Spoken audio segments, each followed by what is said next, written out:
इश्क में रब्बा खो गई, कमली में कैसी हो गई, बन के दीवानी यार की।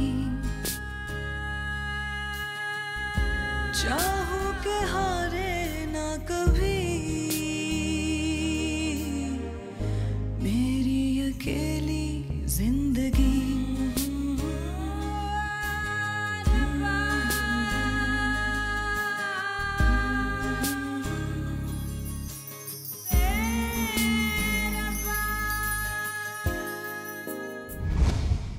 अब बेमंगनी तो हो चुकी मेरी।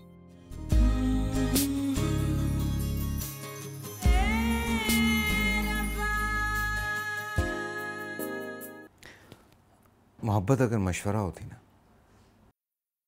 तो तुझसे पूछ के ही करता। लेकिन मेरी बात पे यकीन करो, आई एम श्योर सारा भी यही चाहती होगी कि तुम उसके गम में पिघलने की बजाय खुश रहो। तुम जाहिलों की तरह गुजरी हुई बातों को लोगों से मंसूब करके मुझे कन्विंस करने की कोशिश।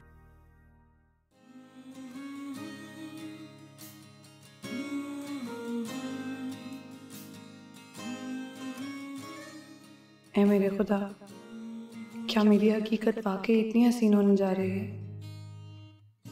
शायद इसी को खुशकिस्मती कहते हैं। आपने प्यार किया है कभी किसी से? अंकल और मम्मी दोनों का ये ख्याल है कि मुझे फिर से किसी से प्यार कर लेना चाहिए, और मुझे ऐसा लगता है कि दूसरी बार प्यार करने का मतलब या तो तजुर्बा है या फिर किसी से इंतकाम। ये सारी बातें आप मुझे क्यों बता रहे हैं? क्योंकि वो दोनों चाहते हैं कि मैं ये इंतकाम या तजुर्बा व्हाटएवर आपसे करूं। देखिए, मुझे आपसे सिर्फ इतना कहना था कि आप मुझे माफ कर दीजिएगा, लेकिन मैं ये शादी नहीं कर सकती। जब मैं अपना इरादा बदल सकता हूं तो आप अपना फैसला क्यों नहीं बदल सकती?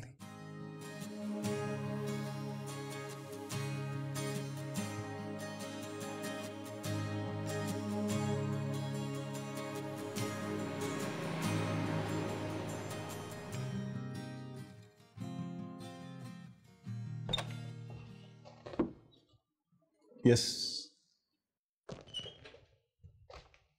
सही फाइल। Thank you. वैसे बड़ी अजीब लड़की हो तुम। जी? अरे भाई, इतनी बड़ी बात हो गई और तुम बगैर मिठाई लिए आ गई। सर वो अच्छा खैर, अब शर्मिंदा होकर मत दिखाओ। Congratulations. Thank you sir. Sir वो मुझे आपसे कुछ काम था। फराज का नंबर चाहिए था। कहीं तुमने अपना इरादा तो नहीं बदल लिया? नहीं नहीं सर, ऐसी कोई बात नहीं है, कुछ जरूरी बात है। शुक्र है। मैं तो समझा था कि शायद तुमने अपना इरादा बदल लिया, तुम्हारी शक्ल से तो ऐसे ही लग रहा था। फराज का नंबर, फराज का नंबर। नंबर की क्या जरूरत है जब मैं खुद आ गया हूं? जी बोलिए। सर मैं अभी आती हूँ। ओके।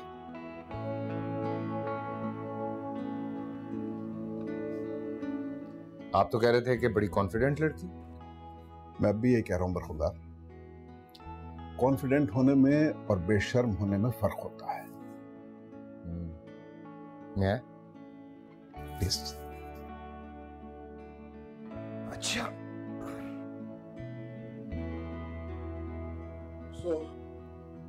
चाय पियोगे?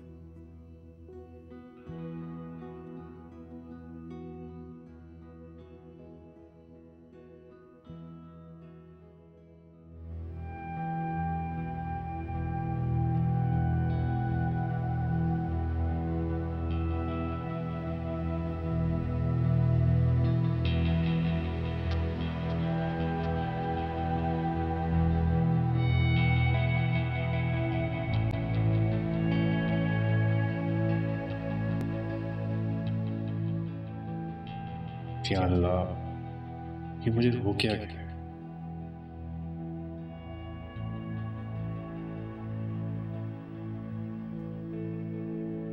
It's unbelievable.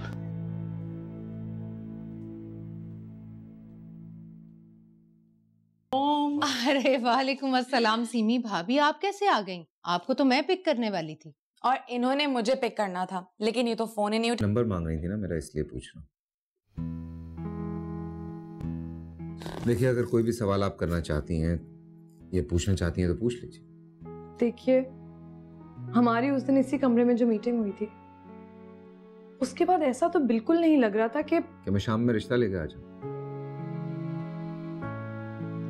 जी पता है, यही प्रॉब्लम है हमारे। जिस रिश्ते की बुनियाद सच पे होनी चाहिए, उन रिश्तों की बुनियाद हम शुगर कोटेड बातों से शुरू करते हैं। उस दिन जितने मेरे सवालात कड़वे थे, आपके जवाबात उतने ही हकीकत से भरे हुए थे। और मुझे सच पसंद। really? लेकिन उस दिन आपने ना ही मेरे सच को सराहा और ना ही मेरी बातों में छुपी हकीकत को, और ना ही मुझे। चले, मैं आज आपको मर्दों की एक हकीकत बताना चाहता हूं, लेकिन उसके लिए आप इधर उधर नहीं देखेंगी, सिर्फ मेरी आंखों में देखें प्लीज।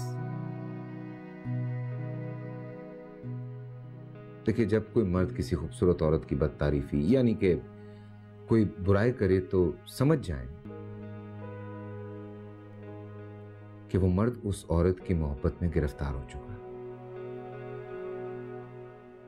और उसकी खूबसूरती की वजह से उसका दिल झुलस चुका है, और जो लफ्ज उसकी जबान से निकल रहे हैं वो मरहम का किरदार अदा कर। मेरा ख्याल है कि इन बातों का किसी औरत को बुरा नहीं मनाना चाहिए। मुझे अब चलना चाहिए। एक मिनट, अगर कोई बात, कोई सवाल आप मुझसे करना चाहती हैं तो कर लीजिए, क्योंकि अजनबियत के रिश्ते में आज हमारा आखिरी दिन, और किसी रिश्ते में बन जाने के बाद जो सवालों की बेबाकी है और जवाबात की सच्चाई है, वो सब खत्म हो जाती है।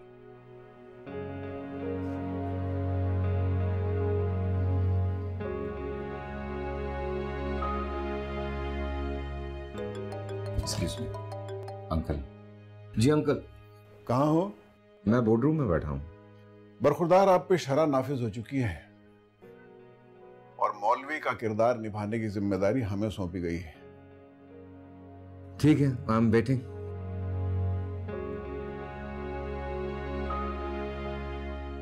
मैं जाऊं?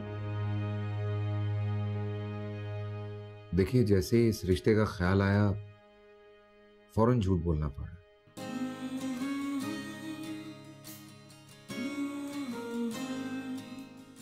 दिल पे पत्थर रख के।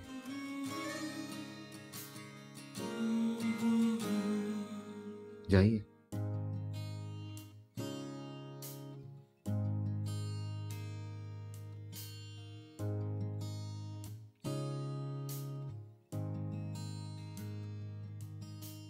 शादी की शॉपिंग तो थका देती है इंसान को। भाभी की तो सारी शॉपिंग कंप्लीट हो गई है। अब तुम भी अपने लिए जोड़ा सेलेक्ट कर लो। मैं? हाँ, मंगनी के लिए जोड़ा। ये क्या पहना हुआ है? ये कोई रंग है पहनने का? खाला, कल ही तो छुट्टियां शुरू हुई हैं, थोड़े दिन तो रिलैक्स करने दें। अरे भाई, सारी जिंदगी पड़ी है रिलैक्स करने के लिए। बेटा, इसको कोई ढंग का जोड़ा निकाल कर दो। ठीक ही कह रही हैं, 2 दिन बाद आप माइयो बैठने वाली हैं, कुछ ख्याल करें आप।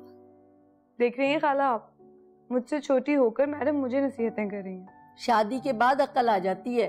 खाला, अकल नहीं आती है, अकल ठिकाने में लग जाती है। बड़ी नाशुक्री हो तुम। अरे ऐसा मियाँ कब होता है?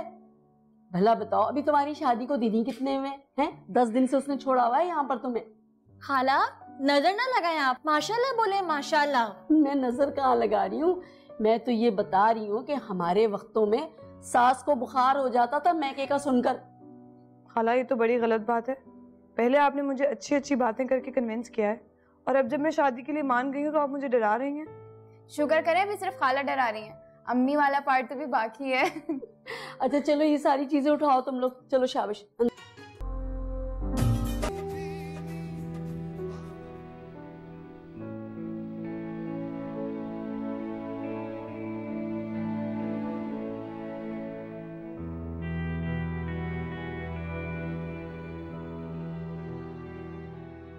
तुम देखो तो मेरे अलावा किसी को जान ले लूंगी।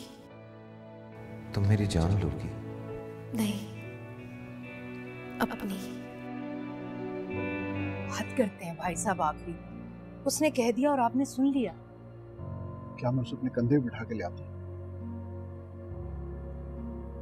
अब आप मुझे बताइए, 10 लोग जो मुझसे सवाल करेंगे उन्हें मैं क्या जवाब दूं? सब ठीक हो जाएगा। आप शायान और सानिया की मंगनी शुरू कराएं, मैं पता करके आता हूँ। ठीक है जी।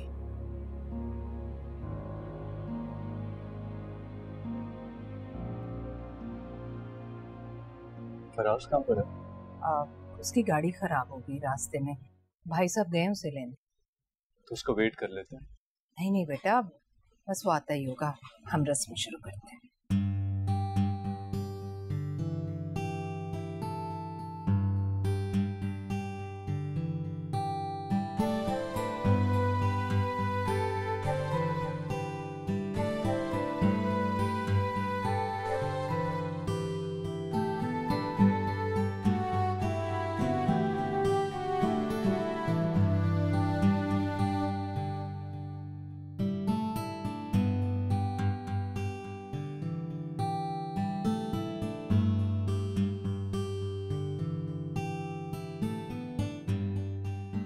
सारा, मेरी पहली मोहब्बत।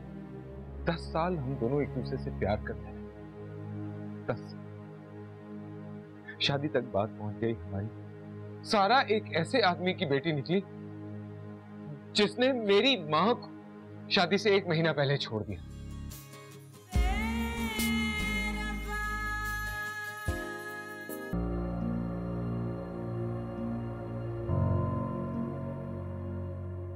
बहुत देर हो गई है बहन जी, रस्म शुरू करें?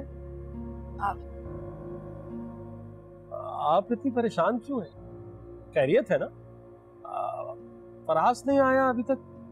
आप कहें तो मैं कोई लड़का भेज देता हूँ उसके पास। नहीं नहीं भाई साहब, बस 10 मिनट की दूरी पर है। वैसे भी ये खवातीन की रस्म है, बस शुरू करते हैं। ठीक है।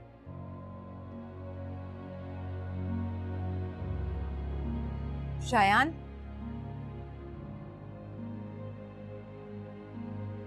फराज कहाँ रह गया? मुझे तो खुद कुछ नहीं पता अम्मी। मुझे तो बहुत डर लग रहा है, कहीं इस लड़के के। नहीं नहीं, आप परेशान ना हो, ऐसा कुछ नहीं होगा। आप यहाँ पर लोगों को संभालें, मैं उसे लेके आता हूँ। परेशान ना हो।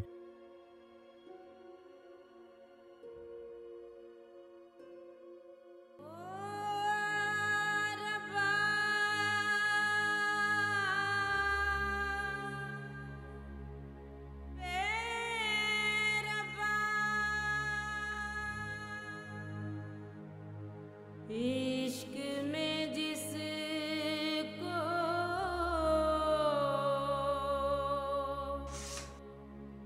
रोग लगा हो,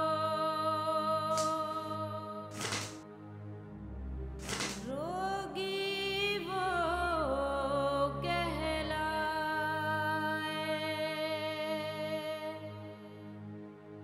याद किसी को करते करते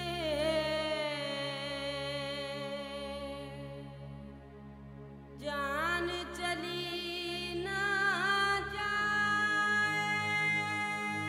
फराज या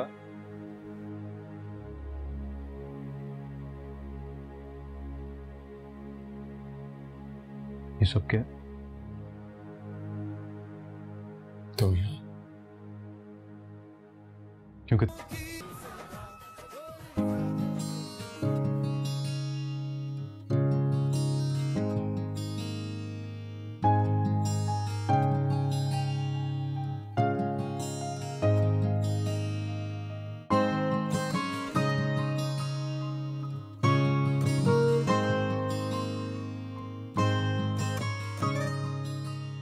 बहुत बहुत मुबारक हो नास्ते साहब। खैर मुबारक, बहुत मेहरबानी, बहुत मेहरबानी। भाई आपकी बुशरा तो माशाल्लाह से बहुत नसीबों वाली निकली। अल्हम्दुलिल्लाह अल्हम्दुलिल्लाह। वाकई ये सब कुछ मेरी बुशरा के नसीब का ही कमाल है। सही बात। आओ ना, बैठो ना, आओ। हाँ, आओ ना, आओ।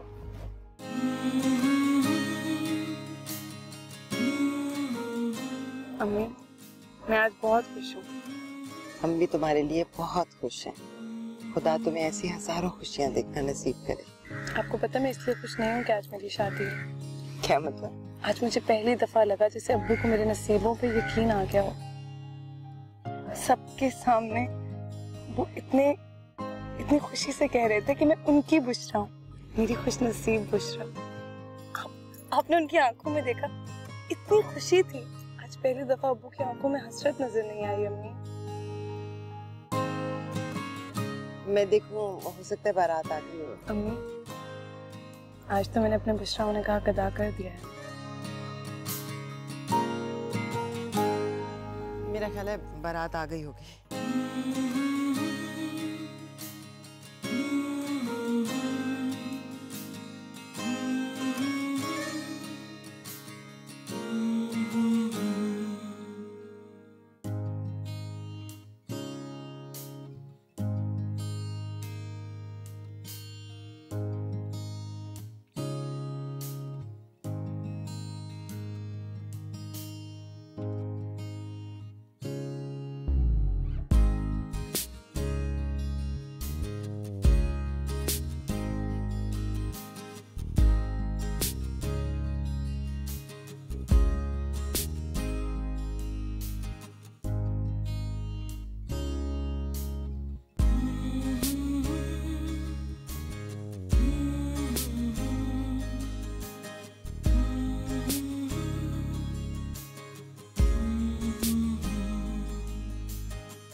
इश्क में रब्बा खो गई,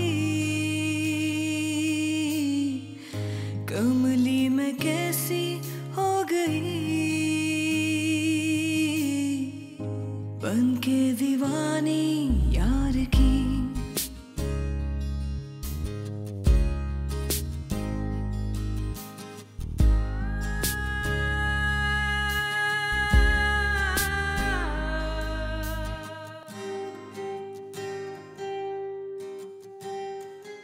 हम दोनों के लिए ये बड़ी ऑकवर्ड सी सिचुएशन है, मोमेंट है, क्योंकि एक दो मुलाकातों के अलावा हम लोग मिले नहीं। बात हमारी उस तरह से नहीं हुई, बट होता यही है हर जगह। जो अनजान लोग होते हैं उनको इसी तरह से एक रिश्ते में बांध दिया जाता है और उसके बाद ये सोचा जाता है कि वो दोनों एक साथ रहेंगे तो आहिस्ता आहिस्ता रिश्ते की गिरें खोलते खोलते उनको मोहब्बत हो जाएगी। मोहब्बत नहीं होगी तो साथ रहते रहते आदत हो जाएगी एक दूसरे की, और उसी आदत के नशे में वो पूरी जिंदगी गुजार देंगे।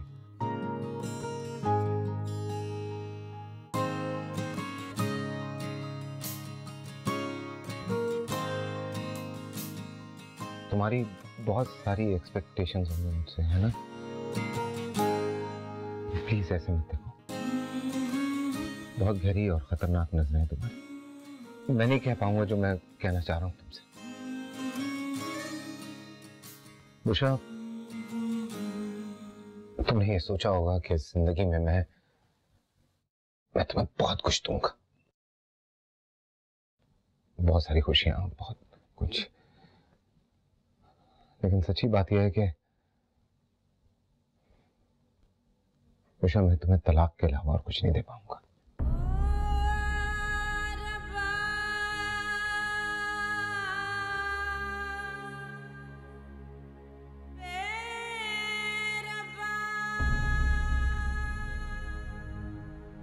इश्क में जिसको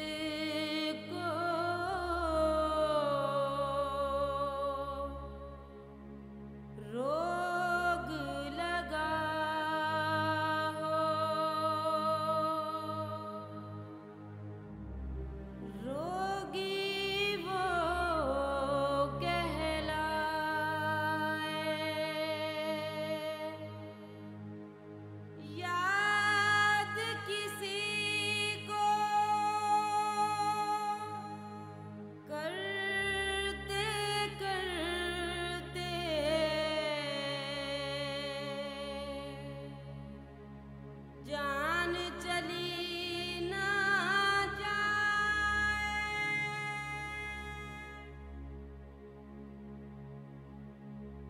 ये तलाक के पेपर में साइन कर दिया तुमने।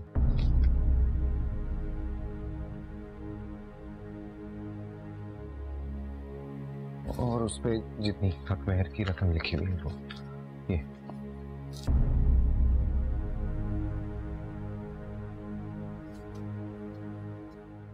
तुम यकीन करो मेरी बात का, तुम सोच रही होगी एक शख्स जो पहली रात तुम्हें इतना बड़ा धोखा दे रहा है वो ये बात कर रहा है कि तुम यकीन करो मेरी बात का, बहुत अजीब लग रहा होगा, लेकिन बुशरा सच्ची बात यह है कि you have to trust me. एक दफा सुन लो जो मैं कहना चाहता हूँ। तुम्हें याद है मैंने तुम्हें बताया था सारा के बारे में? सारा मेरी पहली मोहब्बत। 10 साल हम दोनों एक दूसरे से प्यार करते रहे, 10। शादी तक बात पहुंच गई, हमारी शादी हो रही थी। अचानक से किस्मत ने एक नई चाल खेली। वो सारा एक ऐसे आदमी की बेटी निकली जिसने मेरी मां को शादी से 1 महीने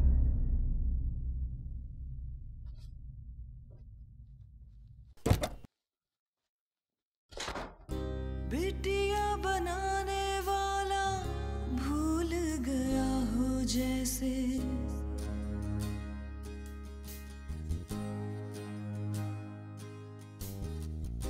कैसे जिएगी कमली भूल गया हो जैसे, गम है उठाने कितने, सहने सितम है कितने, ये तो बता।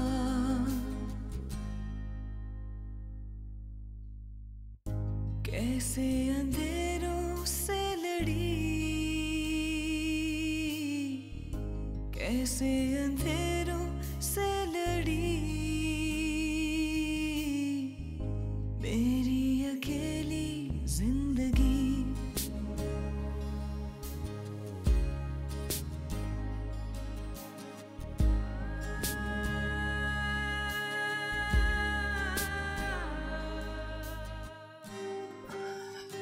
शुक्र है रुकैया तुम जाग गई। 19 साल से जाग रही हूँ, अभी भी आपको शक है? अरे नहीं, मैं तो सिर्फ इसलिए कह रही थी कि रात बहुत थक गई थी ना, इसलिए लेट उठी हूँ। अरे मैं क्यों थकने लगी, मैं कोई ब्याह के थोड़ी आई हूँ। अरे वाह, तुम में तो सास जाग गई है। सास जाग गई होती ना तो बहू के मैके वालों के लिए यूँ नाश्ता नहीं बना रही होती। अरे मैं तो भूल गई, शायन साहब का फोन आया था, आप उनको फोन कर लीजिए। अच्छा ठीक है, मैं कर लेती हूँ फोन। तुम सही तरह से टेबल अरेंज करना।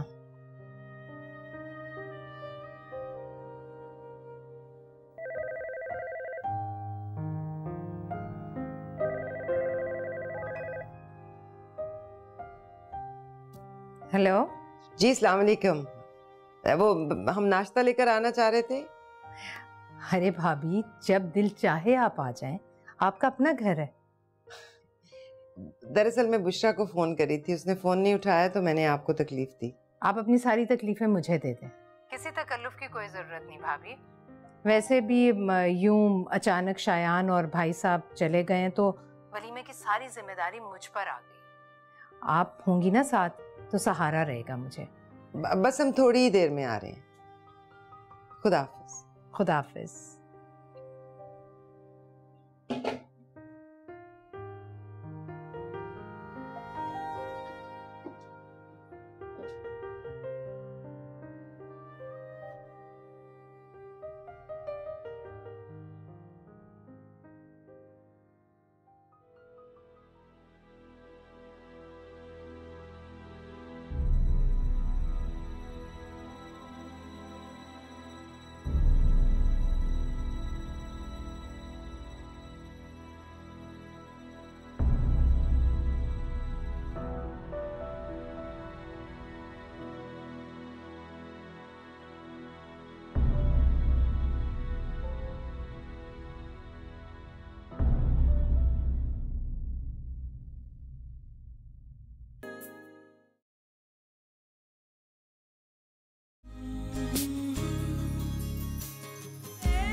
भूल जाओ सबको एक हादसा समझकर। और वो लड़की, उस लड़की का क्या कसूर है? फराज किसी बच्चे का मामूली सा खिलौना भी जमीन पर पड़ा हो तो समझदार लोग उसे उठाकर ऊपर रख देते हैं कि उसे नुकसान ना पहुंचे। मरने वाली तो मर गई, लेकिन इस लड़की का क्या जिसे तुम जिंदा जीते जी दरगोर करके चले गए हो? मैं भी तो जिंदा दरगोर हूं इतने सालों से। अपनी बकवास बंद करो और वापस आओ। मैं तुमसे कह रही हूँ वापस आओ फराज। इश्क में रब्बा खो गई, कमली में कैसी हो गई, बन के दीवानी यार की।